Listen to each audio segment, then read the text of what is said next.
नमस्कार सभी को। जय माँ बाबा की। मैं माँ दक्षिणा काली सुनहरी बाबा की गद्दी की ओर से उनकी सेविका शेफाली आपका हार्दिक स्वागत करती हूँ अपने YouTube चैनल माँ दक्षिणा काली सुनहरी बाबा पर।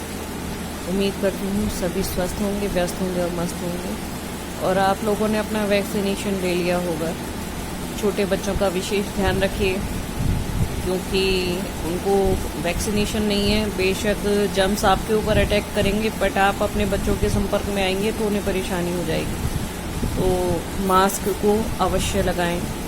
जो नियम है कोरोना संबंधित उनका पालन करें। आज विषय है, वीडियो बनाना चाहती हूँ एक विषय पर। मोस्टली लोग पूछते हैं कि नवरात्रि में कन्या पूजन किस प्रकार करें। तो एक तो मैं कहना चाहती हूँ, जो आपके यहाँ रीत चलती आई हैं, जो रिवाज आपके यहाँ चलते आए हैं, उन रिवाजों का पूरा पालन करें, ठीक है। उस हिसाब से ही कन्या पूजन करें। यदि आपके यहाँ रोरी का नहीं, ऐपन का, यानी जो हल्दी चावल होते हैं पिसे हुए, उनका टीका लगाया जाता है, तो टीका उन्हीं का लगाएं, रोरी चावल का ना लगाएं। जिनके यहाँ रोरी चावल का टीका लगाया जाता है वो टीका रोरी चावल का लगाएं, ऐपन का ना लगाएं। मोस्टली जो माता की सेवा और पूजा होती है तो माता को ऐपन के छींटे मारे जाते हैं। ऐपन यानी हल्दी में पिसे हुए चावल होते हैं, जिन्हें भिगो कर रखते हैं, फिर पीसते हैं और उससे माँ को छींटे दिए जाते हैं। उसी से ही कन्या को टीका लगाया जाना चाहिए, कन्या को भी और जो लांगुर आते हैं उनको भी। मुख्यतः मुख्यतः 7 कन्याओं को अवश्य अपने यहाँ कन्या पूजन में बिठाना चाहिए और एक लांगुर बलवीर साथ में होने चाहिए, ठीक है। जो कन्या है वो 2 साल से छोटी ना हो और 10 साल से बड़ी ना हो। 8 या 9 साल तक की कन्या मान्य है। 2 साल से बड़ी हो कन्या और 8 या 9 साल तक की हो, या 10 साल से ऊपर ना जाए, तो सबसे बढ़िया कन्या पूजन होता है। इसके अलावा उस दिन जैसे कि आपके यहाँ जो यदि थापा रखा जाता है, थापा यानी हल्दी ऐपन से जो एक हाथ बना दिया जाता है, या माता रानी का चित्र, जो मेरी माँ थी, मेरी मम्मी हैं मेरे मायके में, तो वो ऐपन से माँ की पूरा एक चित्र बनाती थी, बहुत सुंदर। वो उन्होंने मुझे भी सिखाया था। तो अभी तो मैं फ़िलहाल भूल गई हूँ, क्योंकि आजकल कैलेंडर आ गए हैं तो वही रखे जाते हैं। तो ऐपन से हम लोग काटते थे माता को, है ना। तो माँ को रखकर हलवा, चना, अठावरी की पूड़ियाँ, इसके अलावा जो सर्दियों के नवरात्र होते हैं, कहीं कहीं पेठा रखा जाता है, कहीं कहीं नारियल कलश पे रखा जाता है, कहीं कुछ रखा जाता है और कहीं कुछ रखा जाता है। जो मेरा मायका था वहाँ पेठा रखा जाता था।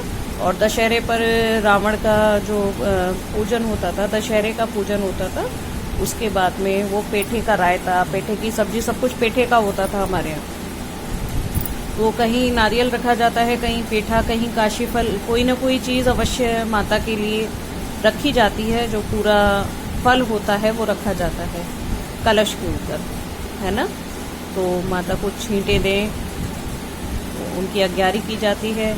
मुख्यतः सिर्फ 2 लौंग के जोड़े, एक नहीं 2 लौंग के जोड़े माता को अग्यारी में आप समर्पित करें। गाय के गोबर से बनी हुई, जो गाय के गोबर के जो कंडे होते हैं वो सबसे ज़्यादा बढ़िया होते हैं, बोला जाए तो सबसे ज़्यादा अच्छे कहे जाते हैं गाय के गोबर के बने कंडे। उस पर अग्नि को पहले उसे तचा लेते हैं। कहा जाता है कि आग के ऊपर उसे रखकर अच्छे से उसको जला लें खूब, और जब उसमें से धुआं निकलना बंद हो जाए तब आप उसको लेके आएं और उसके ऊपर घी और कपूर, वैसे तो घी से ही माता प्रकट हो जाएंगी, ज्वाला आ जाएगी, बट नहीं हो रही हो तो आप कपूर भी रख दीजिएगा।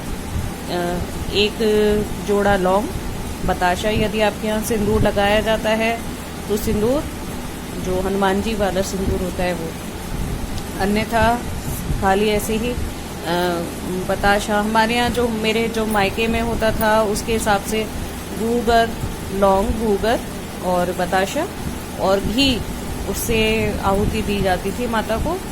और यहाँ जो मेरी ससुराल में वहाँ गूगल नहीं चढ़ाया जाता है, गूगल का मना किया जाता है। वो बताशे को और सिंदूर को और घी के साथ में जो माता का जोड़ा है वो चढ़ाया जाता है, ठीक है। तो 2 जोड़े मुख्यतः चढ़ाए जाते हैं, कहीं कहीं कोई 5 भी चढ़ाता है, बट अनिवार्य नहीं है, 5 का ऐसा विशेष बंध नहीं है, सिर्फ 2 जोड़े चढ़ाइए आप लौंग के माता के लिए। उसके बाद उस अग्नि में जो माँ का भोग है वो समर्पित कीजिए, हलवा, चना, पूड़ी, बताशे और जो भी आपने खाना पीना बनाया है वो माता के लिए समर्पित करें उसमें। उसके बाद में आप जल का जो लोटा है उससे अग्यारी को शांत कीजिएगा। शांत करने का मतलब ये नहीं है कि पूरा उसमें जल चढ़ा दीजिएगा, हल्के से छींटे मारिएगा उसमें। इसके बाद में क्षमा प्रार्थना कीजिए, माता क्षमा करें हमारी जो गलतियां हुई हैं।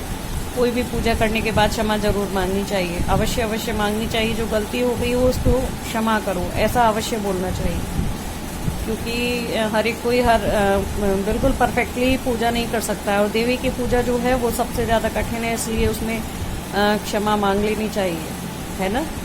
और उसके बाद में आप अपने कन्याओं को प्रेम पूर्वक भोजन कराएं और उनके पूरा खिलाने पिलाने के बाद ये आपकी इच्छा है कि आप उन्हें क्या भेंट करना चाह रहे हैं। वैसे तो श्रृंगार बोला जाता है कि आप श्रृंगार दीजिएगा। श्रृंगार के अलावा उनकी जो कोई फेवरेट बच्चों की चीज़ होती है खाने पीने की, या जो भी आप जो माता के लिए करना चाहें। बहुत से लोग बहुत सारा कुछ करते हैं और बहुत से लोग कुछ नहीं करते। कोई लंच बॉक्स देता है, कोई कुछ देता है, कोई कुछ देता है, बट कहना चाहूँगी कि इसके साथ में आप दक्षिणा अवश्य रखें। चाहे आप कोई भी गिफ्ट उन्हें दें, दक्षिणा अवश्य रखें, चाहे वो 1 रुपये की दक्षिणा क्यों ना हो, दक्षिणा जरूर रखें, है ना। और पूरा प्रयास करें कि वो आपके यहाँ खा कर जाएँ। ना खा कर जाएँ तो देखो जगह जगह वो रख कर चले जाते हैं खाने पीने को। बच्चों में इतना सेंस तो होता नहीं है, तो वो रख कर चले जाते हैं, तो उससे क्या होता है ना, अपमान होता है। तो बच्चों को जो भी पूजा करनी है उनके बाकायदा आप पूरा श्रृंगार करके उनके पैर छूइएगा। माँ को पान का भोग समर्पित कीजिएगा, माँ को पान बहुत पसंद है, तो माँ को पान का भोग समर्पित कीजिएगा, उन्हें अच्छा लगेगा। इसके अलावा जो पूजा है वो आप अपने हिसाब से, जो आपको उचित, आपके जो रीत रिवाज चलते हैं उसके हिसाब से कीजिएगा। सबसे बड़ी बात मैं आप लोगों से यही कहना चाहती हूँ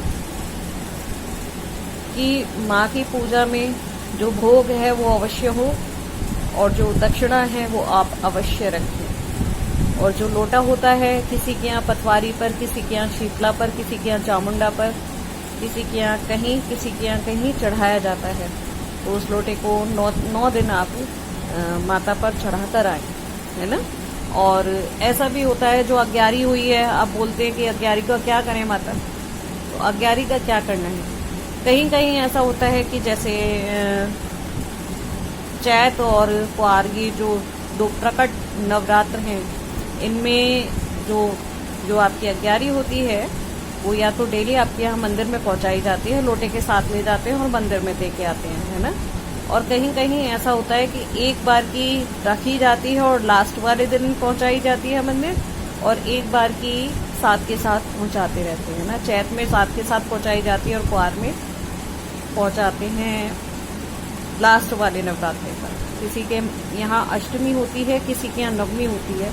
यदि किसी कारणवश आप लोग अष्टमी या नवमी को पूजन ना कर पाए, जैसा कि लेडीज़ के साथ बहुत सारी प्रॉब्लम्स हो जाती हैं, तो उस स्थिति में आप पूर्णिमा के दिन आप कर सकते हैं नवरात्रि। अपनी जो कंडी है, जो अग्यारी है, वो आप नवरात्रि में पूर्णिमा वाले दिन कर सकते हैं, बिल्कुल कर सकते हैं, ठीक है। कहीं कहीं भजन होते हैं, माता के जागरण होते हैं, कहीं चौकियाँ रखी जाती हैं, बहुत से काम होते हैं, तो वो नवरात्रि में बहुत कुछ अच्छा होता है।